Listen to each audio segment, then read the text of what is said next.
Fundamentos de la epistemología.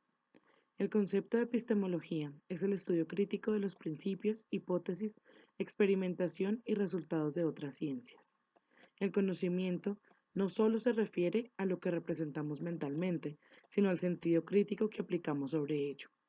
El conocimiento se adquiere por la interacción de la realidad y las vivencias del individuo, desde lo más básico hasta lo más estructurado como lo son el saber filosófico y el saber científico.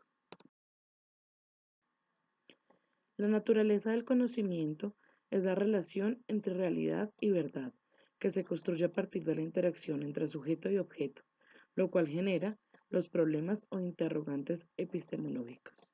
Estos son: ¿puede realmente el sujeto aprender el objeto? ¿Es la razón o la experiencia la fuente del conocimiento humano? ¿Es el objeto quien determina al sujeto o es al revés? ¿El conocimiento es racional o puede ser intuitivo? ¿Cómo sabemos que nuestro conocimiento es verdadero?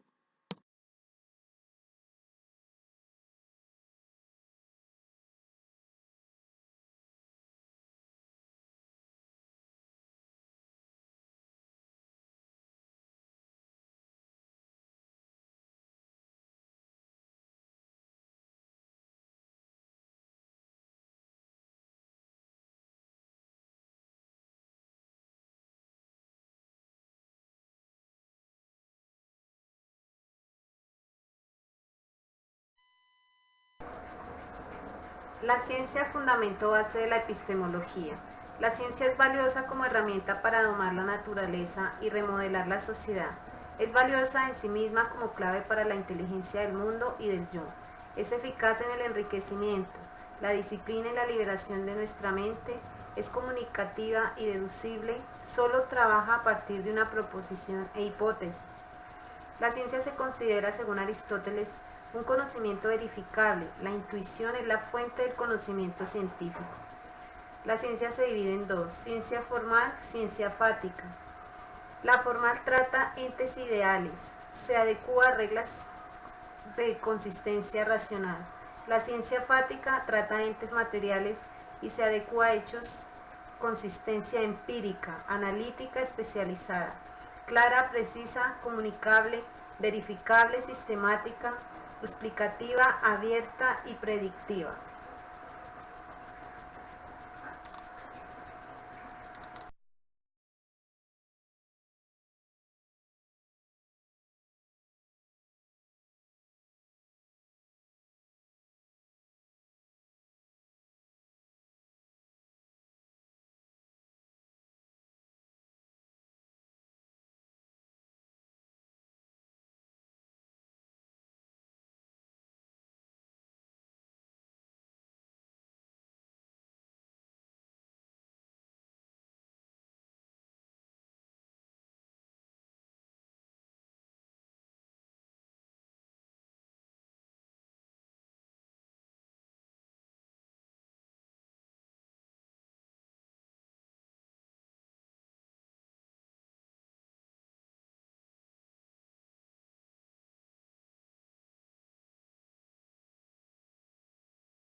Existen tres tipos de saberes, entre ellos está el crítico. No es espontáneo, sino es una disciplina, supone criterios, métodos, es consciente de sí, permanece sobre sí para ponerse en claro sobre sus bases. Tenemos el pensamiento filosófico o el saber filosófico.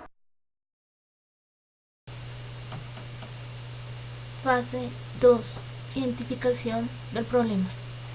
¿Qué es? Es una parte importante del proyecto en donde se expone al detalle la situación y características y sus variables. Delimita el área temática dentro de la disciplina científica o línea de investigación que corresponda.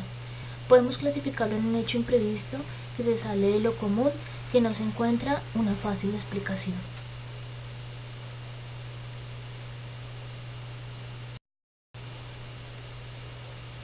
Proceso de identificación del problema. Como partes fundamentales debemos tener en cuenta los siguientes aspectos: Se debe enunciar de una manera adecuada, orientado a conocer el problema. Señalar las posibles causas, razones y síntomas o fundamentos que determinan el problema central. Resumir al máximo los hallazgos encontrados por los autores en el tratamiento del problema. Expresar el problema donde se observan las relaciones con diferentes variables a identificar. Estos son los principales procesos para una identificación del problema.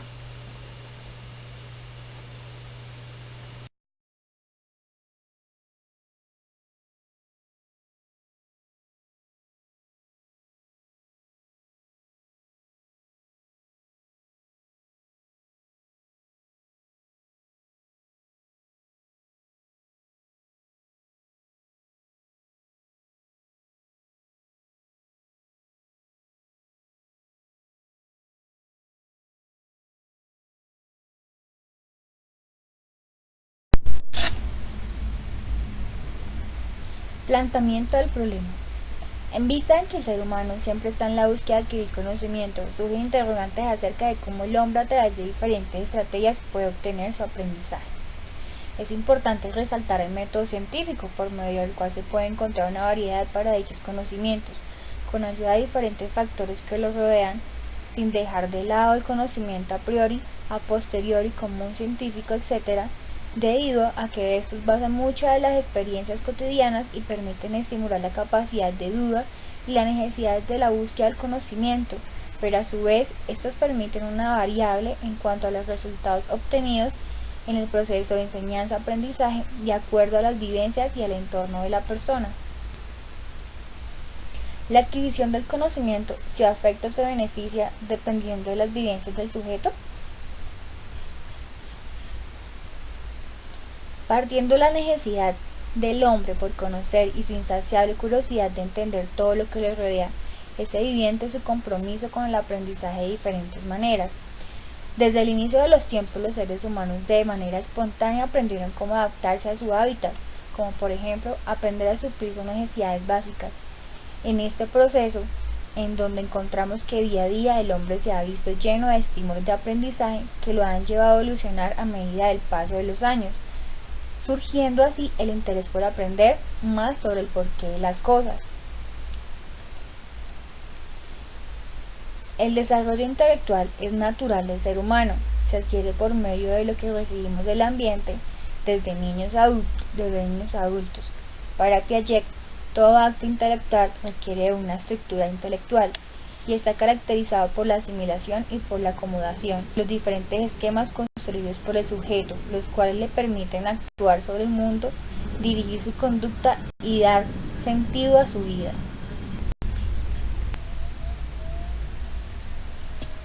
El entorno y las vivencias del hombre juegan un papel importante en la recepción y entendimiento de los conocimientos que éste adquiera, ya que estos no solo influyen en su personalidad, sino que llevan a sus acciones la recepción que tengan del conocimiento. Es decir, que la adquisición del conocimiento por medio de vivencias es positiva, como por ejemplo, en conocimiento empírico, muchas personas sin tener títulos profesionales o contar con algún tipo de formación académica son expertas en hacer algo, tienen una gran habilidad en ciertos aspectos, pueden dominar a la perfección una técnica o un arte. Este conocimiento no se adquiere filosofando ni teorizando, sino de la práctica y el contacto directo con la realidad.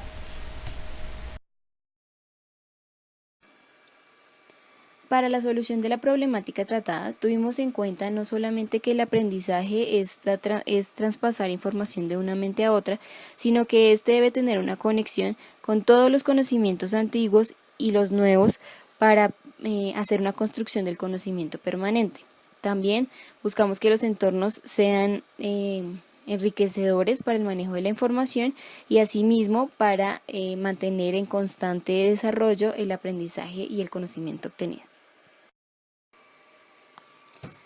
Dentro de esta solución encontramos que un estudiante que se encuentre con un autoestima, con un modo de vida alegre, que esté tranquilo y que esté atento, motivado, puede llevar el conocimiento de una manera más efectiva, ¿sí?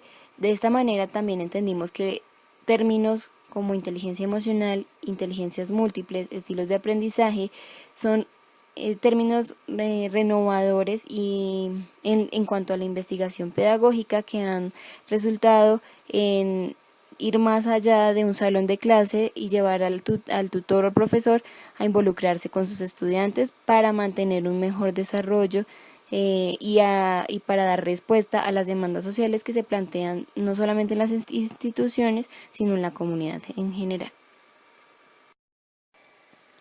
También es importante que el docente se mantenga en una evaluación continua propia y hacia el estudiante, para que entienda la información que le está dando al estudiante y de esta manera sea más efectiva y más clara para él.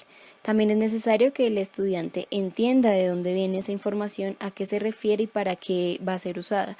Con eso el estudiante se va a ver más involucrado y va a tener los conocimientos que beneficien su desarrollo.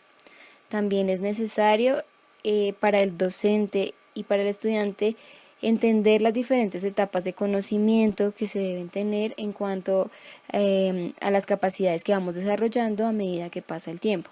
Entonces es necesario entenderlas y saber en qué etapa podemos ir aprendiendo qué tipo de cosas, aunque es normal que nos mantengamos en un diario aprendizaje, siempre hay tiempo para todo. Por último, pero no menos importante, es necesario tener una focalización de sectores vulnerables, que es a los que más se debe tratar para el desarrollo del aprendizaje. Además de esto, el profesor tiene que ser no solamente el que está dentro del salón de clases, sino una guía que motive al estudiante a mantener un desarrollo equilibrado y efectivo, tanto en su vida académica como en su vida personal y social. También debemos tener en cuenta que los estudiantes deben manejar una ocupación del tiempo libre que los mantenga en constante desarrollo, para que de esta manera se vean más eficaz su aprendizaje y la práctica de sus valores y principios éticos y morales en pro de la sociedad y de sí mismo, que deben ser guiados por la familia, el tutor y la sociedad en sí.